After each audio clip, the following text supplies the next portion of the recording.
আমরা 4টা ভাই বোন। 19 জুলাই আমার বাবা গুলিবিদ্ধ হয়ে মারা যান।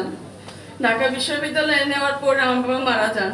তো আমার বাবা ছাড়া আমাদের আর কেউ নেই, আমরা পুরো ইতিম। আমাদের একটা ভাই একদম ছোট, আমাদের বাড়িতে একটা ঘর বাড়িও নেই যে আমরা থাকবো, ওরকম কোনো পরিস্থিতিও নেই আমাদের। আমার 8টা মেয়ে, একটা ছেলে।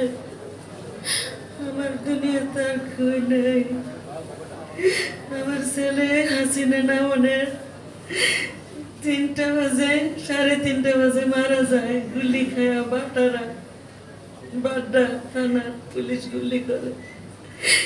আমি এই হাসিনার বিচার চাই, ফাঁসি চাই, আমি আর কিছু চাই না। আমার ছেলের হত্যার বিচার চাই আমি। মা স্বরাষ্ট্রমন্ত্রী আসাদুজ্জামান কামাল,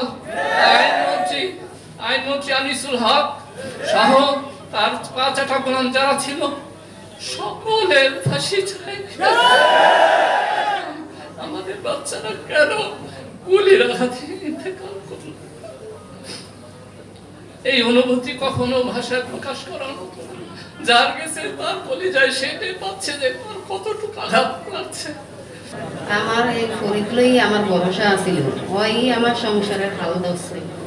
আর নয় এই 5 তারিখে আয়া মাগো সব মানুষ মারা যেত, আমরা গরম হয়ে দাও, আমরা বিদ্যুৎ মতন হয়ে দাও, আমরা যাই গার্মেন্টসও কাজ করতো আমার ভূতে। এই কারণে আমার ভূতে না দেখে না ইয়া সইতে না পেয়ে আইসে।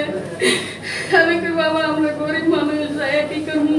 এত হাজার হুজুর মারা যায়, ছাত্র মারা যায়, আমরা গরম হয়ে থাকবো। আমার কোথায় আয়া 5 তারিখে গুলি খাইছে হাসিনা লামানোর আগে। 6 তারিখে 8টা বাজে মারা গেছে মঙ্গলবারে। আমার স্বামী 20 জুলাই দুপুর 1টার সময় পুলিশের গুলিতে নিহত হন। তার কামড়া করছে, সঙ্গে সঙ্গে মারা যায়। আমার একটা ছোট্ট বাচ্চা আছে, ভাই আমার সব কিছু ছিল। এখন আমি আমার এই বাচ্চাকে নিয়ে কি করবো? আমি ওই সচেতনের বিচার চাই। আমি শহীদ রিয়াজুল ইসলামের স্ত্রী। 4 তারিখ বিকালে সে গুলিবিদ্ধ অবস্থায় মারা গেছে, শহীদ হয়েছেন।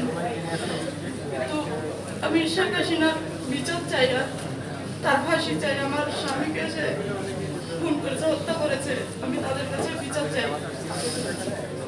আমি তাদের কাছে বিচার চাই। সে আমার একমাত্র ভরসা ও সম্বল ছিল। আমার 2টো বাচ্চা আছে, বাচ্চা 2টো এতিম হয়ে গেছে। এখন আমি তার সঠিক বিচার চাই। যারা এইভাবে নির্মমভাবে আমার স্বামীকে নিয়ে গেছে, আমার 2টো মাসুম বাচ্চা আছে, একটা 7 বছরের, একটা।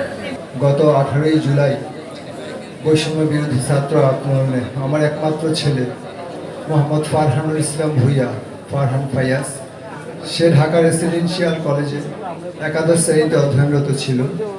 পুলিশ এবং তৎকালীন স্বৈরাচার দোসরদের নির্মম গুলিতে নির্মমভাবে সে নিহত হয়।